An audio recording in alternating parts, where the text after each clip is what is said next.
So good evening, everybody.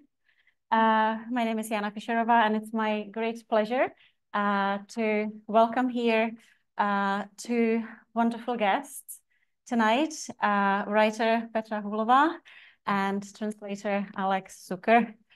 Good evening, both of you, and welcome. It has been my great wish to get these two people in the same room for a number of years. So it's a great... Lots of times, just not here, not in my... I was getting nothing out of those occasions. So it's great to have you here, to be able to welcome you here in Dublin, in Trinity. I'm looking forward to this discussion. Before we start, I would like to thank, first of all, the Czech Embassy for their financial and other support of this event. Without that support, we wouldn't be here. So thank you very much. And I would also like to thank the Trinity Center for Literary and Cultural Translation for letting us hold the event in this very cozy seminar room. We couldn't wish for a better venue. So thank you very much for that as well.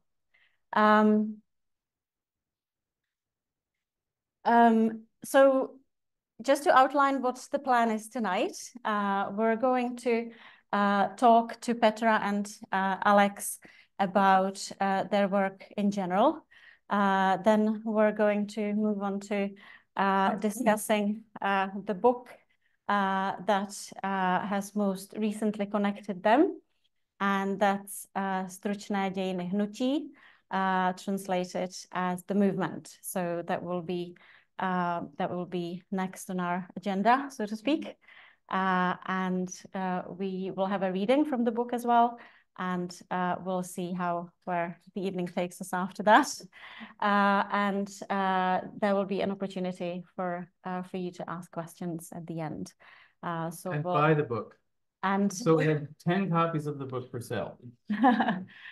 So Alex has copies of the English translation that are available for sale, and Petra also has copies of her latest novel. We'll get to that. So in Czech. I don't know if anyone here reads in Czech, but in case there are also some of my newest. So can I ask how many of you here speak Czech?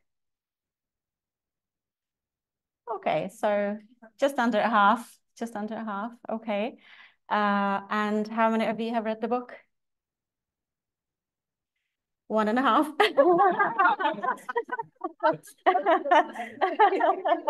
Okay, all right. So only 2 people. Okay, so that's good to know. Yeah. So because we don't want to reveal too much, I suppose that's one of the things. Okay.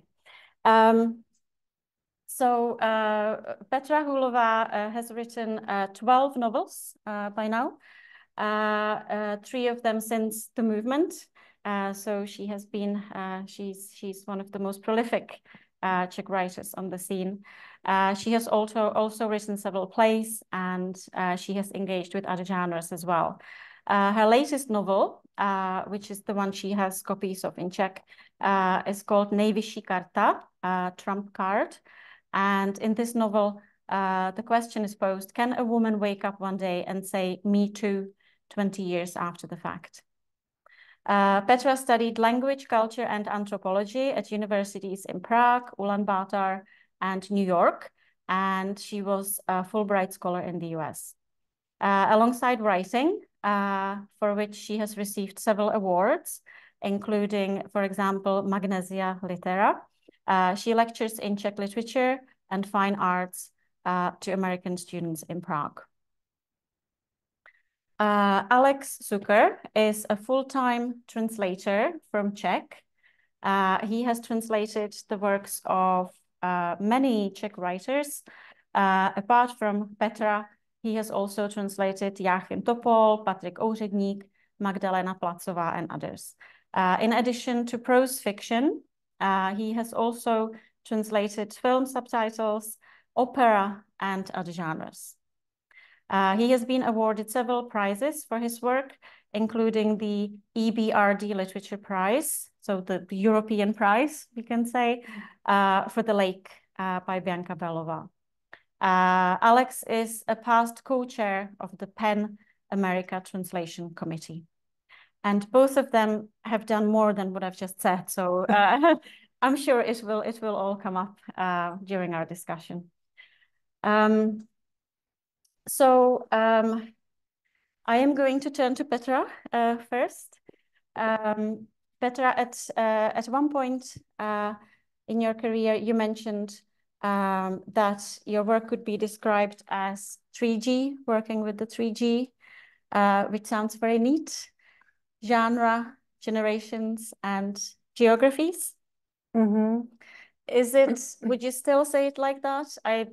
Gender. Mm-hmm. Gender, mm-hmm. That's certainly there. Mm-hmm. Yeah. Generations and geographies. Mm-hmm. So do you still see your work like that? Mm-hmm. Or has anything changed? Yeah, that's quite a long time ago. It's actually difficult for me to kind of define my own work from a distance. But I think geography is not so much there anymore because that was very typical for my first books. I started with a book that takes place in Mongolia. I mastered in Mongolian studies. Then one of my books takes place in the Siberia, then in the US. But then I kind of left this geographical approach partly because with kids, I kind of stopped going abroad very much, but also because more and more I tend to appreciate, I would say, my own region and kind of realize that that's actually the place where I am able to see more under the surface the most, and I somehow started to be able to see things there. Beforehand, I just thought it in Czech Republic, it was really just this like gray, dull environment. You know how there's this saying that there is the biggest darkness under the candle, that just everything was too familiar there, also too normal for me to be anyhow inspiring.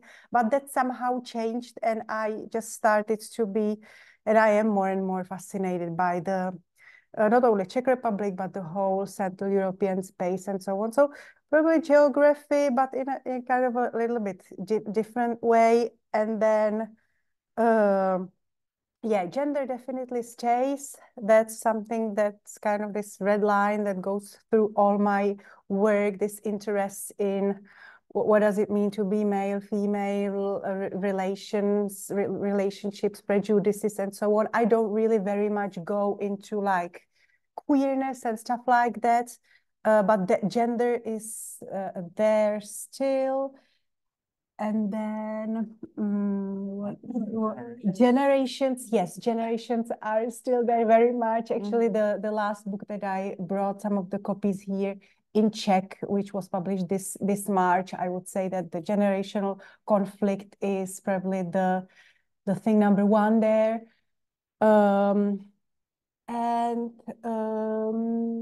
So it's basically 2G by now from 3G. Yeah. More analog. So I think we certainly can feel the gender and the generations in your recent books. So you have basically come back home, as you've just described it, from a brief stint in exile. It's a familiar point, I think familiar sounded point that a lot of writers would make the point that you need to leave for a bit to gain some healthy but also I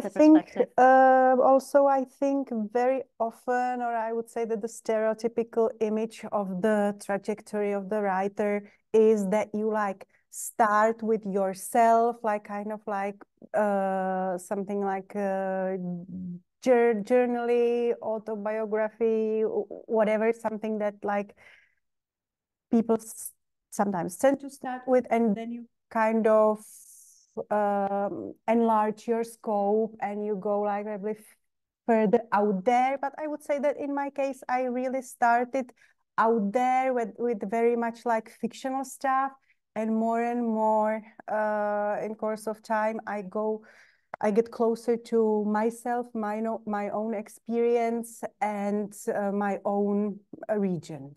Can I borrow that pen? I want to make some notes. Yes. Okay, thank you. Alex, can I turn to you? So you've translated 3 novels by Petra by now, and many more novels by other Czech writers. How did your relationship with Czech literature start? How did you get to speak perfect Czech and become a full-time translator from Czech? Oh, you do. You do. He does. I'm very aware of that, and I actually am not trying to speak perfect Czech. That's a funny thing. I know sometimes people, I don't want to go down a rabbit hole here, but I have a lot of friends who are translators, and I spoke French before I spoke Czech, actually, because my mother was born in France. So she didn't speak French to me and my sisters. I have 2 sisters who I grew up with. But she spoke it with her parents her whole life. She didn't speak it to us kids because she was afraid it would alienate my father, but she never actually asked him if it was going to alienate him. This is something I found out when I was grown, trying to figure out what the heck happened in my family. So I learned French in school, and I actually was, I think, more fluent in French than I could ever be in Czech, because I think it's a lot easier to learn and speak than Czech. And also maybe because I started learning it a lot younger, because I started learning French when I was maybe 13 or 14, and I didn't start learning Czech until I was 25. So anyway, but I'm not, I've never tried to pass myself off as Czech. I think even when I lived in Prague for 5 years, I think for the first maybe 10 minutes, people might think I was Czech, but only if we were talking about really banal things, and then it became clear. That's okay. But I just shared the story with somebody here tonight. My interest in Czech began thanks to, I guess it was a girlfriend I had in college who was a big reader like I was, and we would talk about books a lot. And she was a poli-sci major. This was at UMass Amherst, where I went to college. I was studying zoology. I was going to be a marine biologist. My idol growing up was Jacques Cousteau, not because he was French, but and she read the Book of Laughter and Forgetting, and shared it with me. And after we graduated college, we decided, she got a work permit to work in London for 6 months, and I decided to go visit her. We decided to visit Czechoslovakia together. So this was actually in 88. Yeah, 88. So that was my first time in Czechoslovakia. And then I started reading about it after that trip. And I got the idea that I wanted to work in human rights in Czechoslovakia, probably because my reading of Czech literature began with this person who was kind of obsessed with it, at least to some extent, Kundera, and applied to and got into this School of International Public Affairs at Columbia University.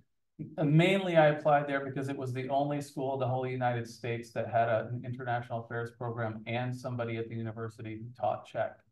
The person who taught Czech there was Peter Hůlová, who was translator of Milan Kundera before Michael Henry Heim started translating him. So even though I went there to do international affairs, the Czech class I had was very focused on literature. And I always say I caught the translation bug from Peter Hůlová. And so this is, again, the short version. In '89, Berlin Wall comes down, communism falls in Eastern Europe. In the spring of 1990, I'm finishing my degree. I'm talking to human rights organizations about possibly working for them. The big one, which I won't mention their name, said, "Oh, we closed down all of our programs in Eastern Europe. Human rights no longer an issue." I laughed on the inside. On the outside, I didn't say anything because I was a lowly grad student, and this person was a big lawyer, human rights person. But of course, a year later, they reopened their program because, of course, human rights was still an issue in Eastern Europe. But I had to, meanwhile, find another field to go into. And coincidentally, I met somebody who knew somebody who knew somebody who knew that there was a job opening in the Czechoslovak news agency in Prague for somebody to translate Czech and Slovak wire service news into English. And I applied for, by fax in those days, that job and got it. So I moved to Prague in fall of 1990 and started translating news service. That was how I learned to translate. Mm-hmm. Mm-hmm. And what was the first novel that you translated? The first novel I translated was by Miloslava Holubova. It was called More Than One Life, Víc než jeden život. And the reason I translated that book was she was a friend, Holubova was a friend of Peter Kusi's. And her son, Martin Holub, who's an architect, lived in New York. That's how they knew each other. And he wanted, Martin, her son, wanted somebody to translate the book and asked Peter to do it, Kusi. And Kusi, I don't remember exactly if he didn't want to or he didn't have time, but he asked me if I would want to do it. And that was, when was that? 80, I'm sorry. No, that would have been 95, or 96. Shortly after I moved back from Prague. And so that was the first novel I did. Okay, thank you. And then I did Sestra. Okay, so that was a big, Joachim Popol's City Sister Silver. Big project. Yeah. Petra, so you move in the regions of gender and generations and everything related. How do you have written 12 novels, so that's a lot in 20 years. So how do you always decide what the next one is going to be about? Do you wait for some sort of inspiration to come to you from the life around you, or is there something that's coming from the inside? Yeah, well, it depends. One out of these 12 books has a special position. It's a young adult fiction or book for children, something in between. And that one before the last one that I wrote. And this one I wrote in the times of COVID. And first it was just such a hard time. I wanted to do something with like positive ending, and I was not able to figure out anything with positive ending for adults. And also I just wanted to do it for my kids who were already for years kind of like asking me why I was not writing for kids as well and for them. And so it was kind of a depth for my kids and also something intentionally positive. So that's something special. But then in case of the rest of the books, I basically live my life, and that means that I go through certain things, and these things then come to me in a form of stories or topics, and a tone. The tone is very, very important to always to find. And so I wouldn't say I do, let's say, any kind of specific research before I start writing the book, but I just live my life and go through things and talk to people and read books and all that. And this kind of combined experience kind of generates my then topics and like desire to process that particular thing through a novel, through my own writing, because I think that writing is this specific space where I can, and a specific kind of work and activity that brings me to spaces and places I wouldn't get to otherwise, emotionally and intellectually. And so it's this kind of lab for me when I want to somehow push something further or discover the world and myself combined. Yeah, so your question was how the books. Well, and then the books, on one hand, one can say that each author writes sort of one book again and again because it's still the one person, the same personality and all that.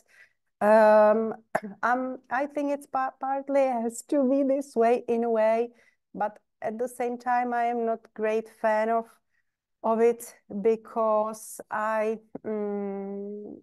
just like also what I like in writing is like this kind of excitement and adventure, and so I like to surprise myself and challenge myself as well as challenge the readership. So I am also like the books are in a certain kind of a dialogue, kind of like kicking each other with like different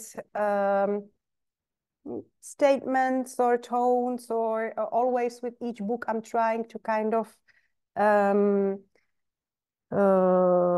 deny what was written before, or kind of shift it.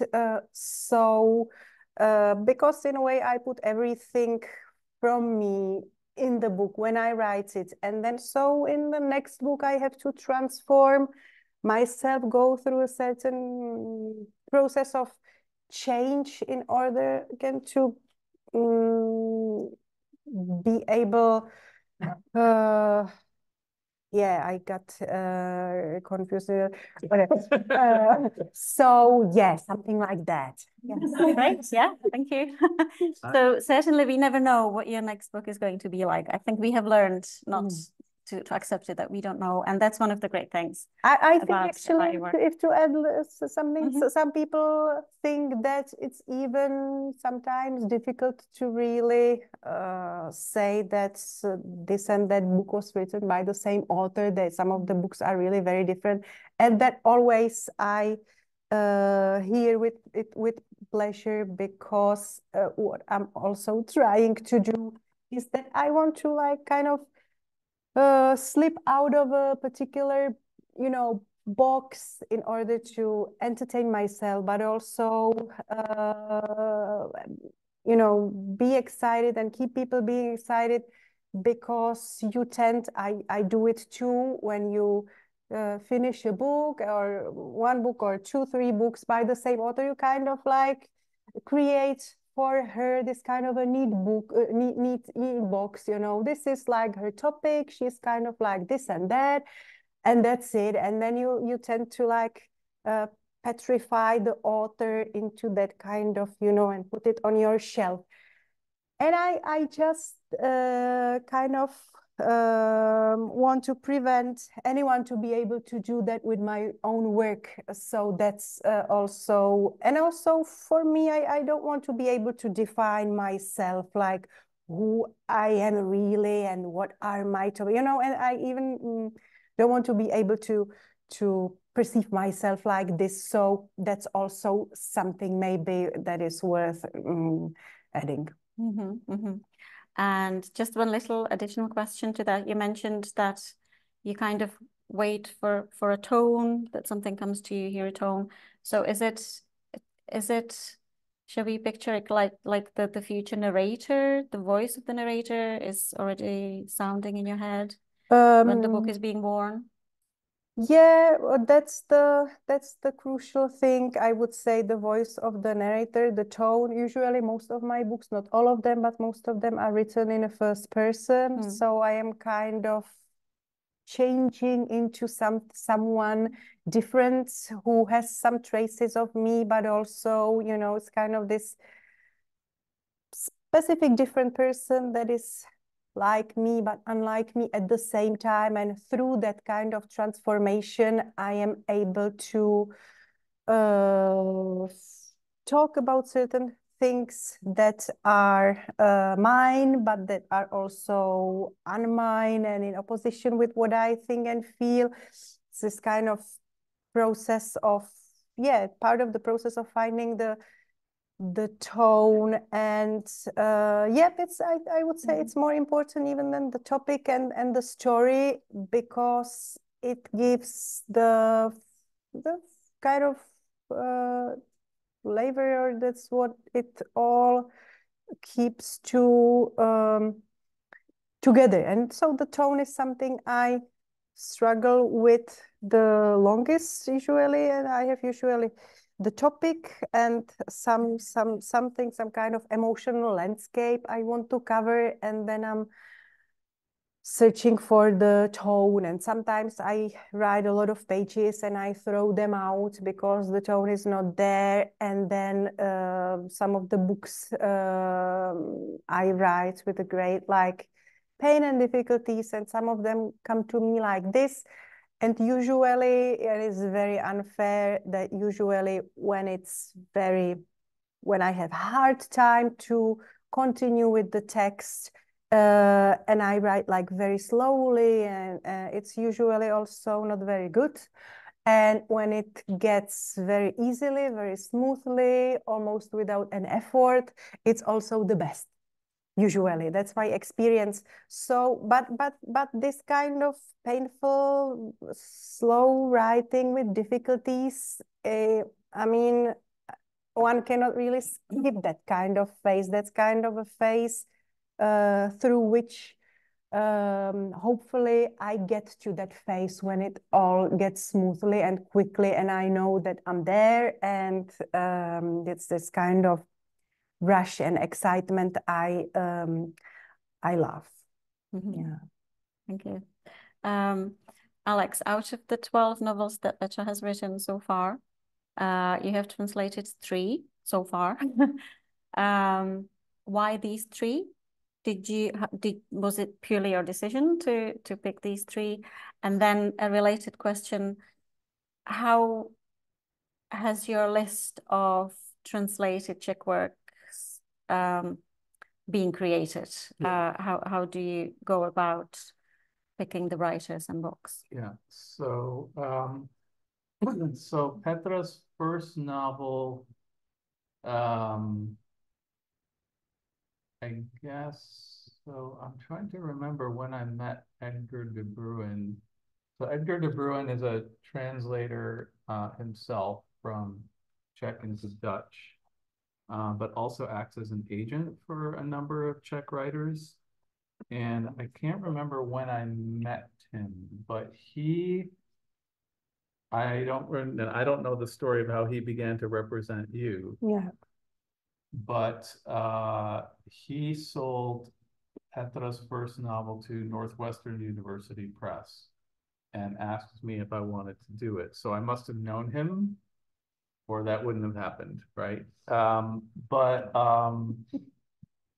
by the way, the reader's report, so one of the main ways in which translations are sold to publishing houses is that an agent or the rights holder will, quote unquote, pitch the book to the publisher, and the publisher will hire somebody to do what's called a reader's report, which is, those vary a lot in terms of their format and length and so on, but they usually, they'll always include some kind of plot summary, maybe some excerpts of reviews in the language that the book was published in, comparison of the book to other similar titles in the reader's opinion, that kind of thing.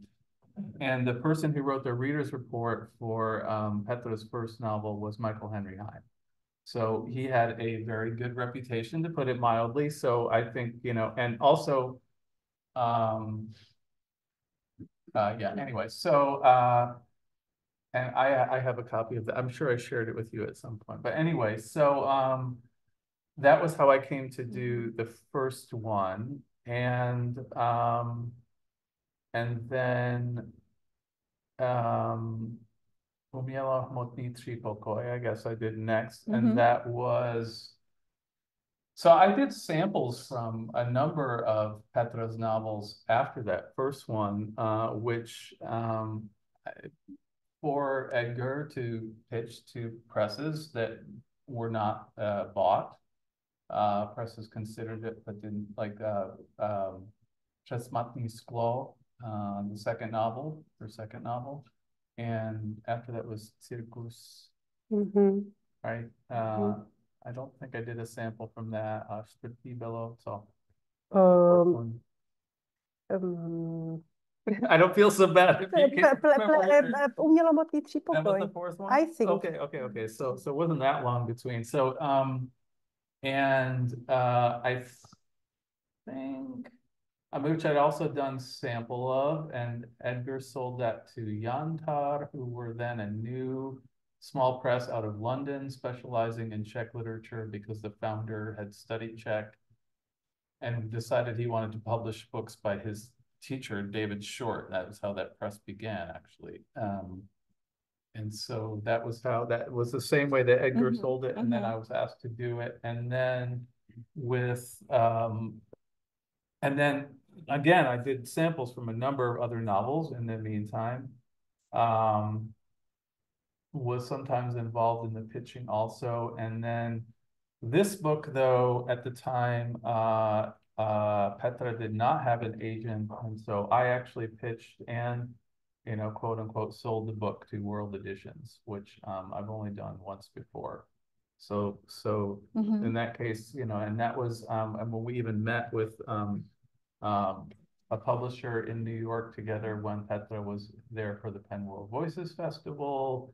And yeah, but it varies a lot in terms of, to the more general question. So most of the books that I've done, I've been offered the book based on, my relationship with the author already and the agent's knowledge of my work. But in two cases, so this book and also, I guess you could say that I sold Sestra to City Sister Silver to Rob Wexler at Catbird Press. Because Joachim definitely didn't have an agent then, Joachim Topol. And then also his book, The Devil's Workshop, was something that I had persuaded basically Portobello, now Granta Books, to do. But everything else has been offered to me. It doesn't mean I haven't been involved, in the pitching through doing samples or suggesting, ideas to who to pitch it to the agent or agents. But, the thing about pitching is it's unpaid work. It takes a lot of time. And it's, it's a different skill than translating itself. And translators, I think a lot of us have different feelings about pitching. I think some people really like to pitch. I do not. Some people are better at it than others. I think I'm pretty middling at it. I think, how good you are at it depends on how much you like it too, of course. And the other thing is that then there are also presses which really don't like to buy a book from a translator. They want to buy it from an agent or the rights holder. And so there are all kinds of reasons why it may or may not be successful, but it has nothing to do with your skill as a person pitching a book. Yeah. So it's not as straightforward as saying, I really like this book, I really want to translate it. Absolutely not. The quote unquote easy path is if an author has an agent in, London or New York, who's, a quote unquote big time agent who knows a lot of people and can pitch the book to a big press and, and it's just, yeah, but that's not how it works in my world. Okay, thank you. So The Movement. So it's one of the novels by Petra Hůlová that you have translated, the one that you have translated most recently. The Czech original came out in 2018. And the translation in 2021. So I think that we should do a reading, give a sample from the book. It's a book that moves between utopia and dystopia. It's a book that has been called feminist and anti-feminist, in which the old world is posed against the New World or vice versa. Petra and Alex are going to read a little bit. I believe you have the text. I'll go first. Would you like to just say a little bit about where? I maybe just say that that basically the whole book, as well as this passage, takes place in a re-educational institution for men, where men are being taught to be better human beings, and they are being taught how to change their look, their perspective onto women, how to change the way they are desired, they are attracted to females, in order to be attracted to them on a more human basis, more in a way spiritually than just the basis of female body and in terms of youth and beauty. And this is after the revolution, when women have taken over society. So that's what allows them to set up these re-education camps. Yeah. Women are in charge. Yes. Yeah. And so the book is told, the narrator is a lecturer in this re-educational institution, and she narrates the whole thing. Začátek každého workshopu s novými klienty provází nejistota a chvění, což je v neznámém prostředí naprosto pochopitelné. A navíc mají povinnost se soustředit. Klientům říkám, jako váš první školní den, první rande s první holkou nebo první cesta nad zvukovým letadlem provází chvění i mentální skok do neznáma nového pohledu na ženu. Ženu jako bytost, jejíž hodnota a tedy přitažlivost je funkcí oné hodnoty, která neodvisí od věku a vzhledu. Okay, my reading will be longer than that. The new clients are always tentative at the start of a workshop, which is understandable given that it's an unfamiliar environment, plus they have to concentrate. So I tell them it's like the first day of school, their first date with a girl, or their first flight on a supersonic jet, complete with the jitters and the psychological leap into the unknown that comes with seeing a woman for the first time, meaning a woman as a being whose value and therefore attractiveness doesn't depend on her age and appearance. Of course, this is something they should have known a long time ago, and most of the men do.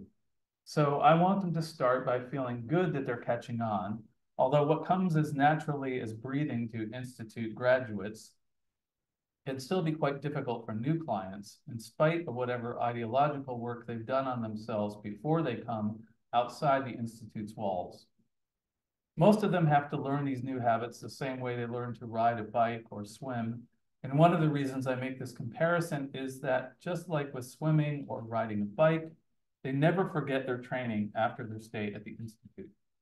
The patrol vans bring back any recidivist cases, and the first place they go is the intensive care unit.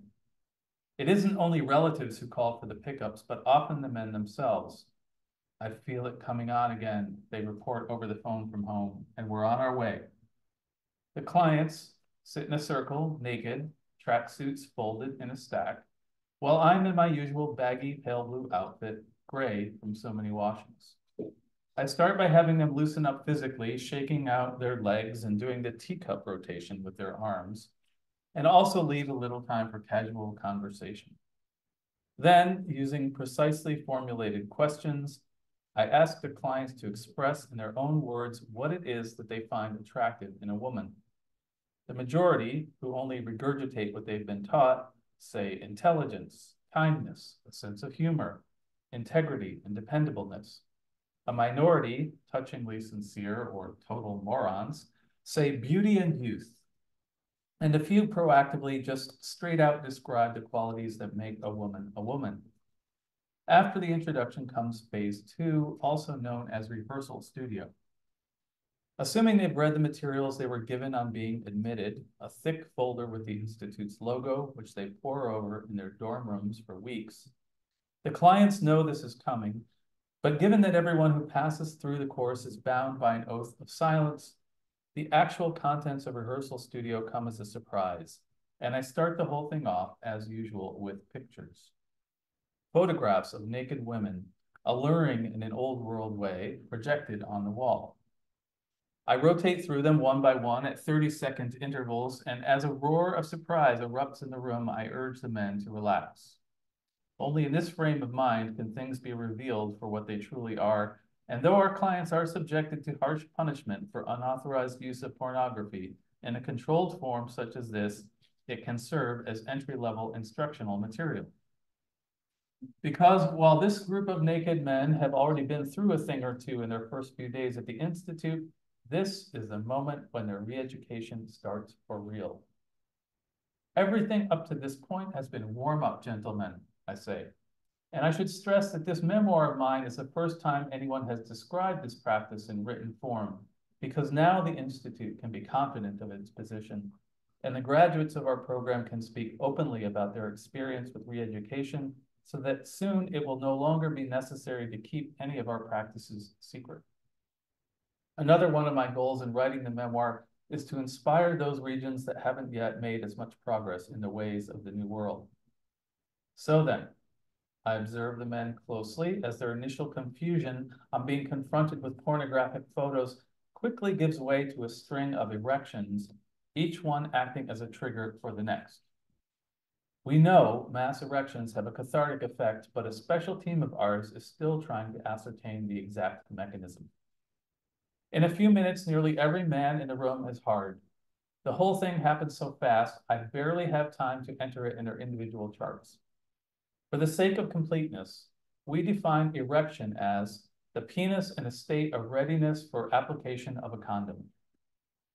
Once the atmosphere is sufficiently relaxed and the clients feel at home in the new setting, I make a racy joke or two about condoms, and then we get down to business. I switch the projector to a new set of photos. Now, instead of smiling girls with large breasts and shapely bottoms, a succession of older women's bodies goes parading past. No retouching or any sort of old world synthetic enhancement, no skin smoothening, hip narrowing, breast enlargement. And even without turning to look, I can tell the new loop isn't nearly as popular and the men are disappointed.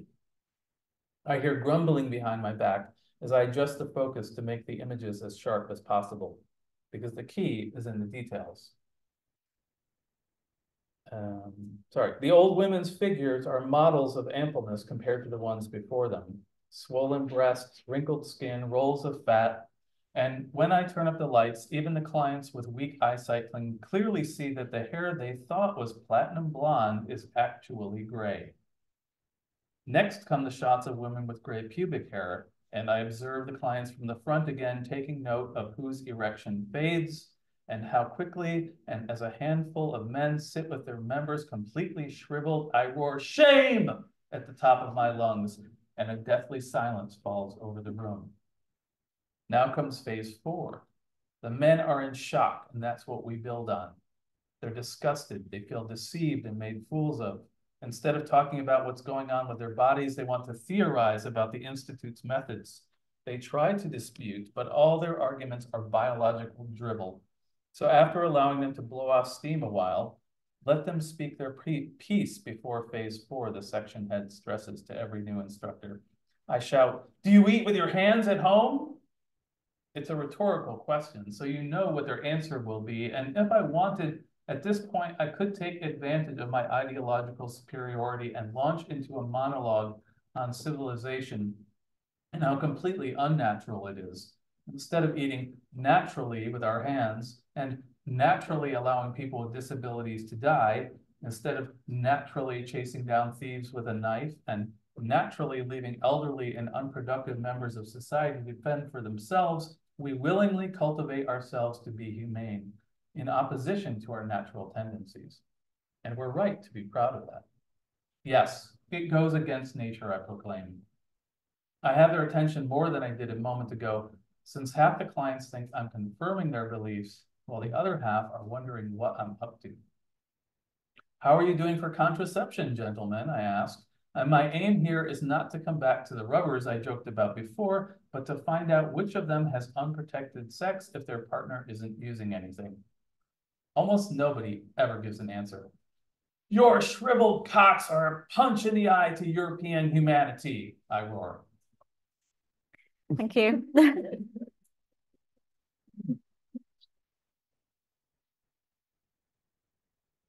So thank you for that representative sample from the book. Petra, when you talked about the tone in your head that you hear when the new book is forming itself, what was the tone here? And then an answer for Alex, when you first read the book and you knew you were going to translate it, what were your thoughts? How were you going to handle it? Well, the tone,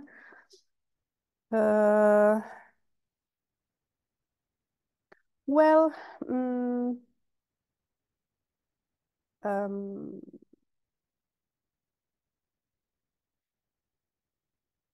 it's this character, this narrator, I think she is quite a complex person. She is, at times you agree with her, with her thoughts, you understand her feelings and so on, but at times she gets really repulsive. And what for me was important to create a narrator who is like on that kind of swing that you at times go with her, at times you kind of don't understand her or really don't like her, so that it is ambiguous, because such a kind of a space of a narrator then I think is the most provocative one, and then triggers questions in yourself. So that kind of character I wanted to make, and she is really, I mean, she comes from very understandable ground, I would say. She's like kind of fighting for more fairness in the world, and her a lot of her feminist roots I really share, but then it gets really problematic in the institution where it goes with all that. So that was my aim, to really kind of pose questions about all that. And yes, she is like kind of a self-confident narrator, but at times there are also doubts in her. But if, yeah, and then I don't know how much to say about the book. So let's stop with this. Yeah, we don't want to say too much. Perhaps to mention also that I think you've already touched on that it's written in the form of a memoir. So that also contributes to her style of narration, doesn't it? That she's basically ordering her thoughts for this responsible job of writing the history. Alex, what were your first reactions to the book, and how did you what were the challenges of this book for you as a translator? So I can't remember exactly what I thought the first time I read it, but I think one of the reasons why I decided to take on this book and pitch it and essentially serve as agent on it and was that I mean, my own politics have evolved over the course of my life in a lot of different areas, and I think for instance, in the world of literary translation, when I began, at least as far as I knew, nobody was really paying any attention to how many men were translated versus how many women. And then seemingly all of a sudden, with an article in Words Without Borders, people started paying attention to how many women were translated. And it caught my attention because, you know, the first novels I said here tonight was a female author, a woman. So, but then I realized I was really unusual in that. And also, and then I translated Petra's first novel, which won the National Translation Award, which is an award given by the American Literary Translators Association in the United States. But I looked at both of my mentors in Czech translating, which were Peter Kusi and then also Paul Wilson, who's a Canadian translator and who edited some of, before I translated the Miloslava Holubova, I did some shorter pieces for some anthologies, and one of them was edited by Paul Wilson, so he was really instrumental in my development as well. And neither one of them had ever translated a book by a woman. So I just started paying much more attention to that, you know, who was in anthologies and all of this, and was reading about, I also came across this great book about Czech feminisms, plural, and the, you know, the different evolutions of feminism in specifically the Czech lands and everything. So this is all to say that I thought that this book was, becoming more aware of how different feminism is viewed in Czech Republic, former Czechoslovakia, from, you know, the United States or in Western Europe. And, you know, people forget, like, Eastern Europe was, we talk about the first world and the third world. Well, where was the second? So Eastern Europe was part of the so-called second world. We don't think about that anymore.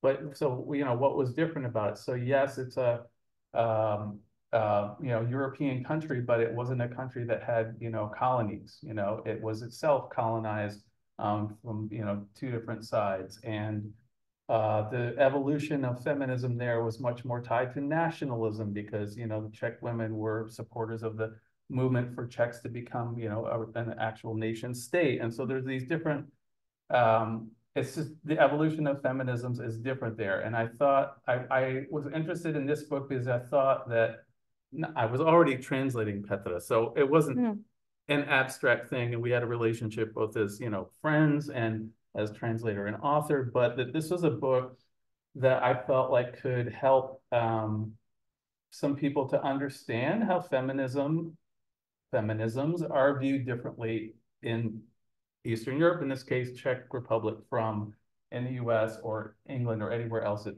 you know, where people speak English. So again, like, it wasn't, I don't want to reduce it to that, but I thought that this book could be really useful in that conversation. Like, when I think about translating books, like, yes, I want people to read them and have a good time, but I also think about, you know, is this a book that people like can talk about, and what can they have to say about it? And I thought it was really interesting from that point of view. So I don't know what this is. And the challenges of the text, because Petra has here basically created a new world. There's the old world, there's the new world, and there are some new things that come with the new world, also language-wise. Yes.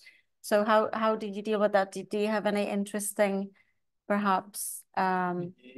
So, like, one thing Petra said was that a lot of her books were written just in the first person. So from a translator's point of view, it's a little bit easier because you just have to have one voice, as opposed to, you know, if there's a lot of dialogue, you've got to have different characters with different voices.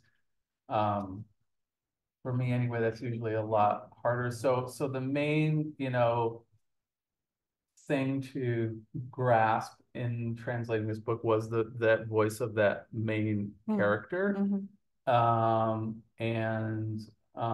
It is sort of a cross between a written and spoken style. There are a ton of parenthetical insertions, which make it more conversational. One thing that's I find like always a challenge in translating Czech literature is in Czech, there's a much higher tolerance for what in English are considered to be run-on sentences. That is, you know, a typical Czech author will often just use a comma, where in English, especially our editors want to say that you've got to stop the sentence here and start a new one. So I do that to some extent here, but sometimes I would just add the word "and" in order to be able to keep going. I stop the sentences in different places. I mean, the rhythm's going to be different in English than it is in Czech. So you can't ever, in my opinion, simply follow exactly the punctuation that, you know, is in the Czech. So those were both things that were on my mind. Some of the terminology for the were people inmates, were they residents? I was just looking back at my notes tonight to, when I did the earlier drafts and sent them to Petra. Petra answered a lot of questions for me. There were things like, oh yeah, so one big one, which you asked about was, so there's actually, I had forgotten, it's actually a specific sentence. I sent myself an email so I can look at it from the draft. Yeah, so there's a sentence where the narrator says, so at the Institute, so mostly it's men who are being sent there for re-education, but also women get sent there to be re-educated for their own, according to the movement's faulty views of themselves as women,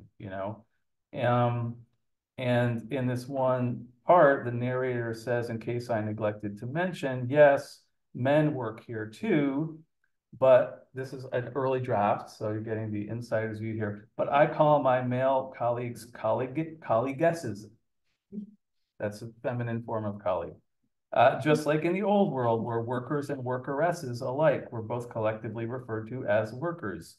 Using the generic term workeress today is simply a matter of paying off the historical debt, so to speak.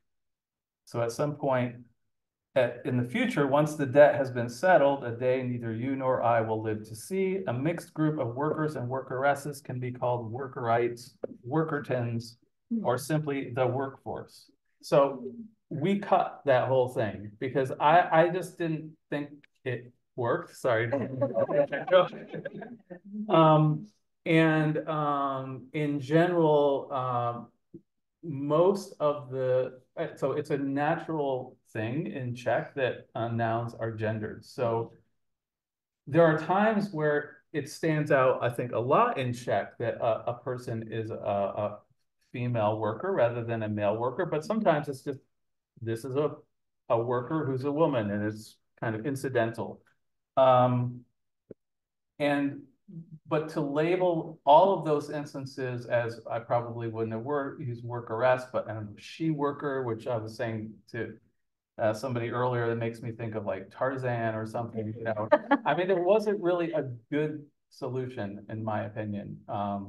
And so in most instances, I just use what I consider to be gender neutral, worker, colleague, etc. But there were instances, for instance, where there was Udržbářky, which I called the maintenance women, right? So you can do that. Like sometimes you can say, a noun and another noun to indicate that it's feminine, and it doesn't sound weird.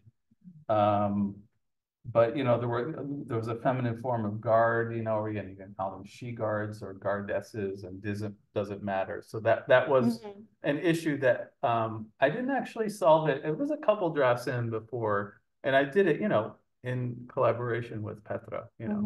If she had said, these absolutely have to be gendered nouns, then I would have, done it. But then who knows what the editors would have thought, because by the time I sent it to the press, we had already agreed this is what we were doing. But they could have had a different opinion about it too. Yeah, no, that's very interesting. Thank you. Yeah. So from how you're talking about it, it's clear that you are in touch with the author. Yeah. You two have been in touch about this book. Earlier you mentioned the Yantar Publishing House. Yeah. It just so happens that last year we were discussing a book published by that house, the Kytice, new edition of Kytice and translation. But Kytice, I'm sure that most of you here know, it's a Czech classic written by Erben in the mid-19th century. So the translator, Susan Reynolds, couldn't talk to the author, so it's a completely different kind of work. So you have to just make the decision. You take full responsibility. But so how important has it been to be able to communicate throughout the process. And then maybe if you have any thoughts on, since you have done both, how different it is to be translating an author who is no longer with us. What's the you can't talk to? What's the difference? Well, I have kind of a parallel experience, but a little bit different. That sometimes I had a feeling that the translator was already dead. I mean, that she or he hasn't consulted me at all. That it happened with one French translation of one of my books that I just, or my agent sold the rights, and I got paid, and then to my mailbox came this pile of books printed, like, you know, everything done without without any question. So that's also with translators, it's very, very different. Sometimes the collaboration is very close, like when with Alex, we talk about the text a lot, and sometimes it's not so, and yeah. Alex? I mean, I always have a lot of questions. And so I'll say this, I like to be able to ask the author. I really make a point, I do not bother the author with what I call simple check questions. You know, I have Czech friends in New York I can ask about that sort of thing. When they do a lot of it, they're in the acknowledgements of my translations. And I try to wait until it's at the point where I'm trying to find out, I don't ask an author what a word means. I ask them what they meant by such and such, you know, and I ask them in Czech. I'm not asking authors. I mean, sometimes, okay, if it's really simple and I know Petra's English, but sometimes I don't. You know, most of the authors I translate don't know English that well. I'm certainly not going to ask them to choose between two words in English, but I can ask them, did you mean in Czech, did you mean it this, or this, that, you know, in order for me to figure out what's the best term or phrase in English. Yeah, that sort of thing. And with dead authors, I mean, I'm thinking the main book I'm thinking of now was I translated a book by an author named Josef Jedlička for Karolinum, which is a publishing house of Charles University in Prague. They have an English language imprint called Modern Czech Classics. And I did this book called, what is it called? Oh my God. The name of the book. It's the first line. It's a line from Dante's Inferno. Midway. Oh my God, I can't remember the name. Anyway, sorry, what is it?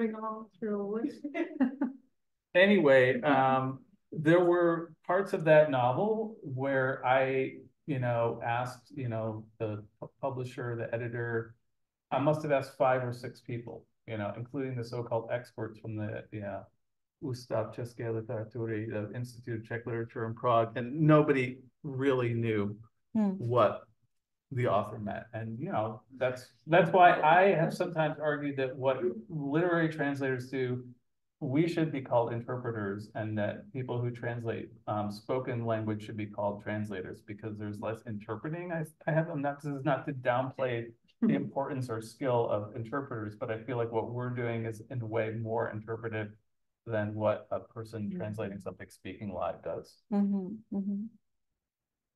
That's interesting.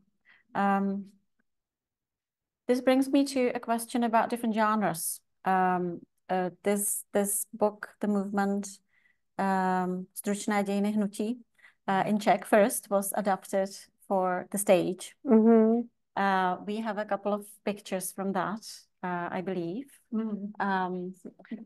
Just so that we can, please. So I think there are three pictures. So when you have an idea even from the passage, what the book is about, and when you this was on the theatre's website, so so how does this kind of narrative, this kind of subject, and the way it's presented in the book, how does that translate onto the stage?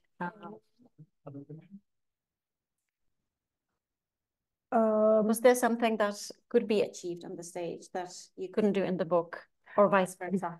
Yeah, well, it was very special collaboration with the German director Armin Petras. It started quite accidentally, I would say. I participated in that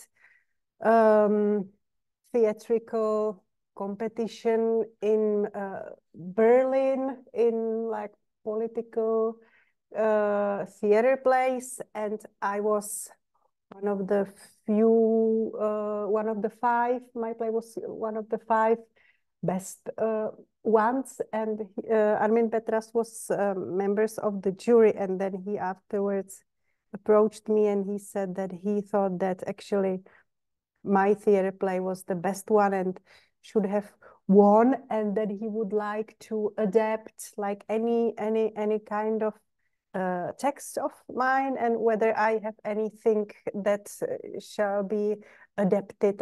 And I kind of just freshly finished this book, and I thought that could be an interesting thing, and I mentioned it, and he really liked the topic, and he just asked me to just give him something like a sense of it, to shorten it very much, and more or less keep the text as it is, but in a very shortened form. And so that's what I did, and he really does many like experimental theater plays, so it was like not super conventional, but really he worked with that. I mean, he kept the text I gave him, but part of it was in German, part of it was in Czech, part of it he translated into English, or worked with the English translation, and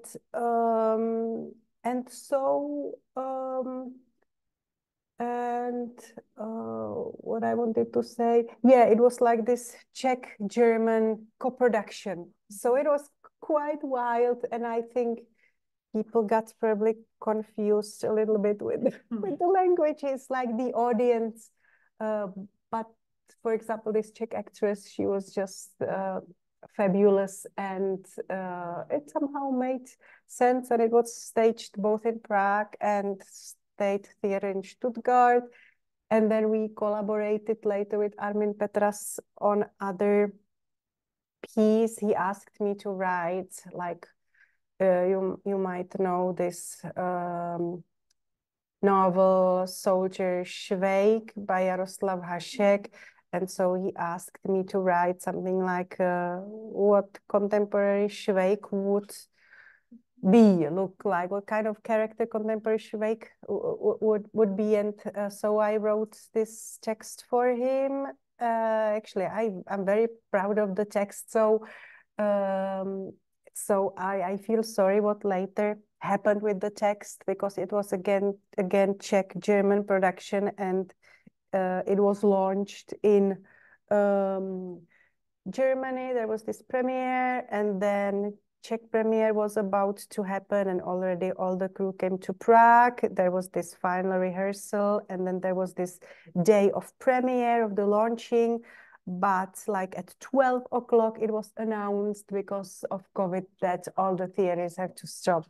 So just like literally 8 hours before the launching, it was cancelled, and it was never put back on the stage.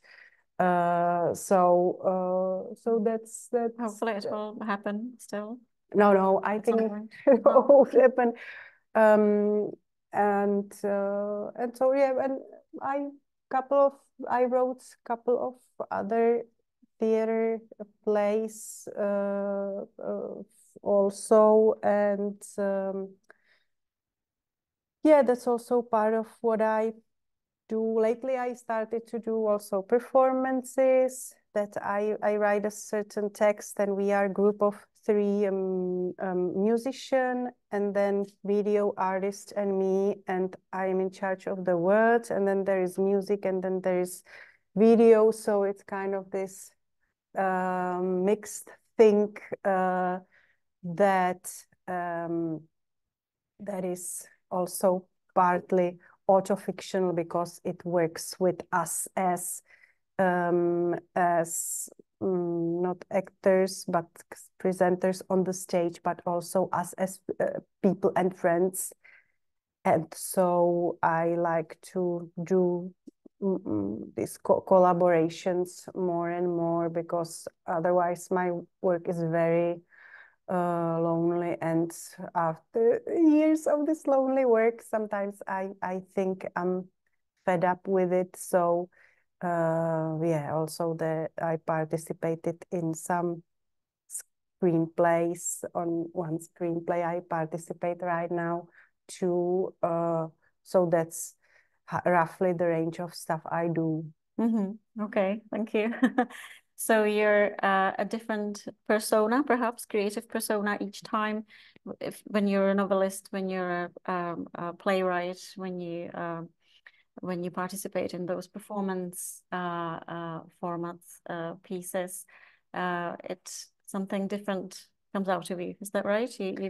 Yeah, but I think that's fiction. Prose is the most free genre, most really it's like endless space where I can behave very absolutely freely. Whereas theater, I think there are more some kind of limits, and I have to limit myself according to certain rules, and then even more in the script, screenplay,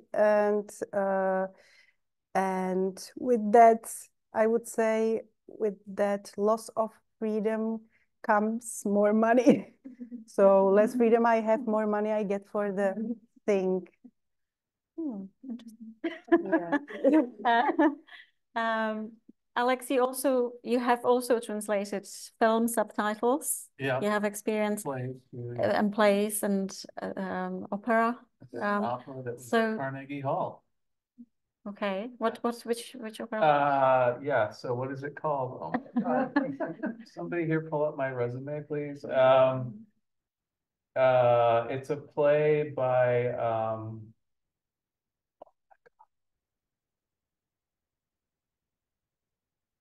Martinu. Julia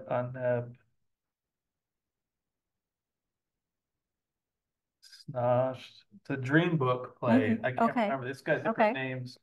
And some Bard College. It was a Bard College production where they sang in Czech and spoke in English.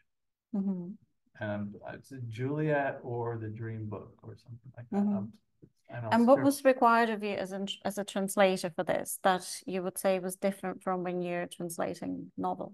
Well, if I'm translating for the stage, even when the plays that I've done, even if they haven't been staged in full productions, I'm thinking a lot more about how it's going to sound. I mean, I do read translations out loud always, because you catch problems or you just notice things that you wouldn't notice otherwise if you don't read it out loud.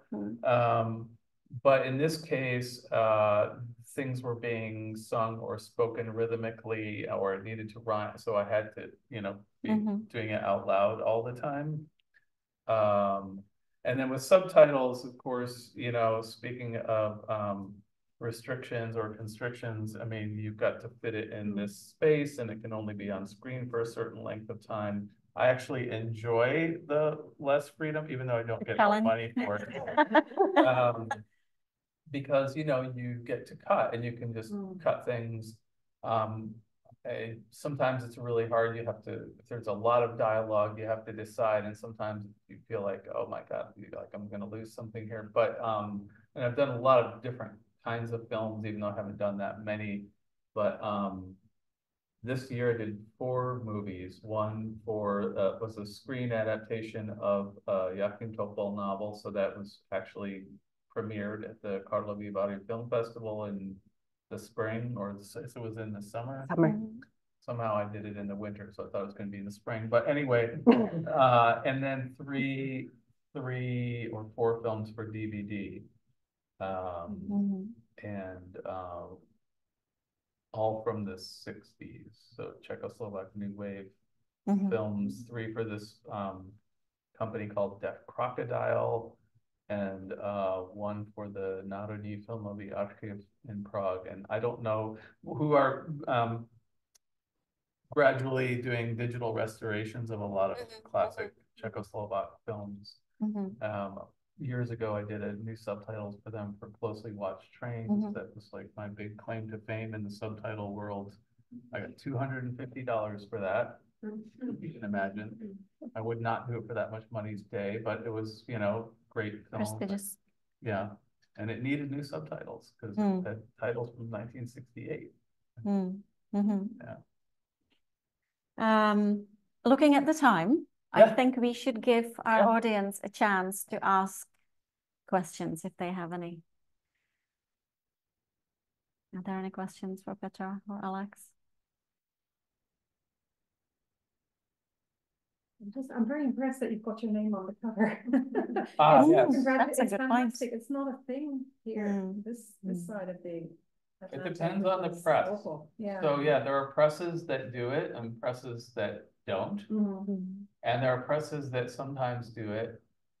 And there are presses that swear they will never do it, but they will stick 5 different blurbs on the cover and say there isn't room for the translator's name or ruin the design, which is obviously not true. It's an issue in the translation community. World editions, I didn't even have to, you know, that was just part of the contract they sent me, was that my name would be on the cover. Most of my translations, I've had my name on the cover. There have been times when I've had to ask for it. There was a press where it wasn't in the contract, and they said, we don't put translators' names on the cover, and I pulled out a book from my shelf, my press, translator's name on the cover, and said, yes, you do. They said, oh, okay. So, and that's just kind of an ongoing issue, I think. Translator visibility. Some people feel more strongly about it than others. There's a whole thing on Twitter, you know, hashtag name the translator. Yeah, and it's just been going on for decades. It's more, the discussion and debate is more visible now. I mean, it's also, you still, I mean, I would say like just a few weeks ago, I tweeted an article from The Guardian that was about different translations of a Palestinian author, you know, and talking about how great the translations were and not naming the translator in the article. And I'm like, how is that even possible? But I didn't call out the author of the article because I knew from past articles in The Guardian that the person who wrote the article had the translator's name in there and it was edited out by the paper. So I didn't want to assume that it was the author's doing. You'd expect more from The Guardian, wouldn't you? They're normally good. Yeah. So it's also, and in a way that bothers me more than the cover, where maybe the translator got more money. I mean, it can be a bargaining chip, and not every translator feels strongly about it being on the cover. It doesn't cost the publishing house anything to put your name on the cover. From our point of view, it's kind of like, would you, you know, have, if you think of us as performing a work in another language, can you imagine like a Beethoven concert where Yeah, so Beethoven is the author of the concert, but the performers doing it are the translators. Would you have a concert where none of the musicians' names were in the program? I mean, that's insane, right? Nobody would do that. So, yeah. Thank you. I have a kind of translation studies question, Yeah. if you don't mind. And it's when you're doing the translation, do you want the reader to be aware that it is a translation? Or are you, so I'm thinking devices like footnotes and endnotes, or if the Czech was quite quirky, do you want the English to be quirky? Yes. Or do you want the reader to, because the opposite approach is to gloss all that out and to make the reader believe that the thing was written in English? Sure. So where do you sit on that continuum? Yeah, I mean, that's another one of those evergreen debates, I would say, and has changed over history. For me, I think it depends partly on what type of book it is and who's publishing it. So for instance, a few years ago, did a book of horror stories for young adults by a Czech author who didn't have a publisher and basically just hired me to translate the book. And, you know, I negotiated a price that I thought was okay. So this was a genre novel or a genre work of fiction. So my whole goal there was to make it sound like the genre sounds in English, not to make it sound uniquely Czech. So that was a really, actually, as a translator, really interesting project, and I kind of enjoyed it. Like, you know, when somebody's about to kill somebody, do they have a spark in their eye or a glimmer in their eye? Like, what is the stereotype language, you know, which is like the opposite, you know, of sometimes the literary translations. So, whereas if I'm translating a book for, you know, World Editions or certainly for Karolinum, which is doing modern Czech classics, you know, part of the reason I'm being hired is to, you know, accentuate the, whatever you want to say, the literariness of the text, the specificity of the author, the style, and all of that. So it depends, and it could even depend on the part of the text, you know, with dialogue, like how, as far as it sounding quirky, I mean, if somebody sounds weird in their own language, I don't believe you should make them sound normal in their other language. And that to me seems, you know, counterintuitive. How weird, you know, you can talk about, you can discuss, as far as footnotes and endnotes and all that. So partly that's something I like to talk about with the publisher, because that's also a publishing decision. It's not just a translation decision from my point of view. So for instance, when I did City Sister Silver, this first novel by Joachim Topol, we decided to do endnotes because, well, we didn't, footnotes to me pulls you out of the text too often. But we did endnotes for that book because there were so many references in it that I think both I and the publisher felt like to not have some kind of, you know, apparatus that would allow people who were interested to learn more. And also this was so I translated that it came out in 2000. So the internet also wasn't then what it is now, where people can look things up more easily on their own now than they used to be able to. So I don't know if I would make that same decision now, but it was, I think, a nice kind of, not compromise, but solution to, you know, when things are full of meaning. But for instance, for the Josef Jedlička that I did for Karolinum, we did not do any notes, even though we could have. And there were a couple people who wrote to me who read the book and were like, you know, why didn't you do notes? Well, the publisher didn't ask me to, and I frankly in that case didn't want to, because it would have been a whole lot of extra work. And because, remember I was saying earlier how there were things where we asked people, Czechs, what things meant and they didn't know. So I felt like in a way that would have been almost cheating, where you're giving the reader of the translation actually more information than the reader of the Czech would have.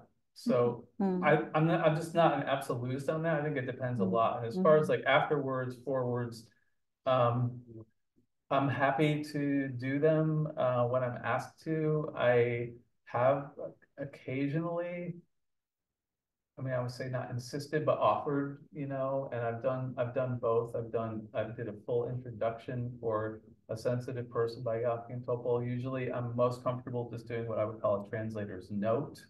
Sometimes they call it an afterword. I don't like to write my own stuff that much. It's slow and painful. So, you know. Yeah, what I would say here is that it takes a great translator to have that kind of versatility that we've just heard about. Were you going to say something? Not necessarily. Go on. No, just it's a little bit a similar topic in my first book that actually was published in Czech, very different title from English, but in English I like the title very much that Alex chose for the book. All This Belongs to Me. It takes place in Mongolia, and I wrote there, when I was writing it, I used many original Mongolian words there are in the text, because it somehow felt naturally for me to do it. And then it was a question whether there should be some footnotes or endnotes or something, even in the Czech edition, but also in other languages. And I always opposed it, because I thought that this kind of half understanding is part of the thing itself, that you are not sure what it means. Later you shall kind of understand better. So this that you should not understand, or you know, be in this like space in between of understanding and not understanding. So there are no footnotes in Czech, but in other languages, when I was asked, I always repeated this, but sometimes I was not even asked, and sometimes I was asked, but then the publisher decided to put the notes there anyway. But so it was very different in languages. Thank you. One more question? Petra, when you're working more closely with a translator, do you ever find that maybe some parts of the text are kind of like mystified for you, like maybe you don't have access to where you were when you wrote it, or does the meaning ever change for you because maybe you've grown in some way or you changed position, and you let that affect the way that the advice you would give to the translator, like when he's or she is clarifying the meaning of something? I hope I understood your question. Yeah, well, it happened to me quite a couple of times also with Alex, that I think that really translator has to understand the text better than the author. And so I think good translation might be actually better than the original, because it has to have a greater portion of clearness, because I don't have to understand what I write. I just somehow think and write, and I don't ask myself, you know, what it really means. I mean, I somehow understand it, and then also as Alex mentioned, I also read it aloud for me, and always, you know, read it many times. But still, it's a different type of work. So then, when Alex has to wants to translate it, he has to understand the meaning the way I don't. So then it generates questions that sometimes really catch me surprised, that something really, you know, does not make logical sense and is awkward. And I realize it only thanks to the dialogue with the translator. So definitely, I don't now remember a specific situation, but I know there were moments you kind of found out stuff that's like illogical or like leaked into the text, and I wouldn't have written it again that way, but it was too late. Yeah. Yeah. Yeah. And I've translated. But then it's in the translation better than in the original. And I've definitely had authors say to me, it's happened with Joachim especially, because I have translated his books much later after he wrote them, where he'll say, I don't remember, do what you want, you know. And that's fine. I mean, you know, I respect that decision. And I mean, that's why, you know, translation is creative too. I mean, even if I ask, you know, and the person tells me, obviously I still have to figure out how to say it in English. But and then again, if a person's, you know, deceased, obviously you don't know. So yeah, sometimes you just have to. And you know, I mean, I haven't done any super experimental texts yet. Jedlička had experimental parts to it where, you know, you have to just go by sound and association rather than meaning, you know, and it's going to be more poetry. Okay, thank you. Looking at the time, I have a very short question for each of you, and I'll ask you for a short answer so that people have time to come up to you and have a look at the books before the building closes. Alex, how do you see, it's obvious that a lot of energy and love goes into the job that you do. How do you see your role as a translator? And then Petra, how important is it for you to be translated, for your work to be translated? How do I see my role as a translator? Oh my gosh. What's your mission in this world? That's a different I mean, I think my role as a translator is to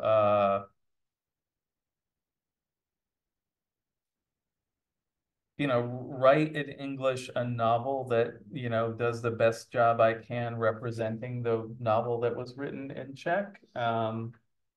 With the same, I mean, to me, translation is mainly about style. So am I getting the style right? That's, you know, voice and all of that, rhythm, associations, what's the word, levels of, you know, slang versus formality, all of that. So I guess there are all these different metaphors that people use for translating. I actually like the one that were actors playing a role. So I try to, you know, do the best job playing the role that I can every time. And then also, you know, yeah, I am focused more on translating women because women have been so underrepresented, specifically in Czech translation from Czech literature. It's still, the proportion is still really skewed heavily in favor of men. And I have some other ideas that I'm not ready to share yet. Okay, thank you very much, Petra. Well, I love my books to be read, and so when they are translated, more people have possibility to read them, and that's amazing. That's very simple. And then also through and thanks to the translation, I meet people like wonderful person of Alex. We met like, let's say, on a professional level first, but we became really good friends.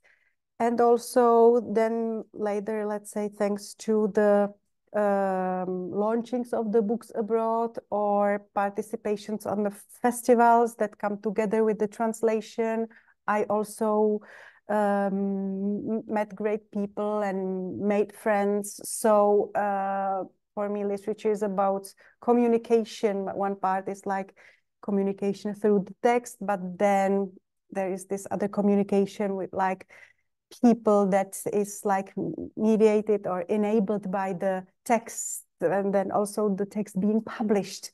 So that would be my answer. Okay.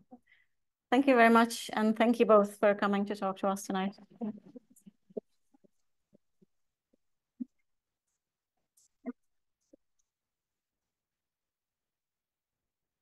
So if anybody would like to have a look at the books, buy the books, please come to the desk. Any copies?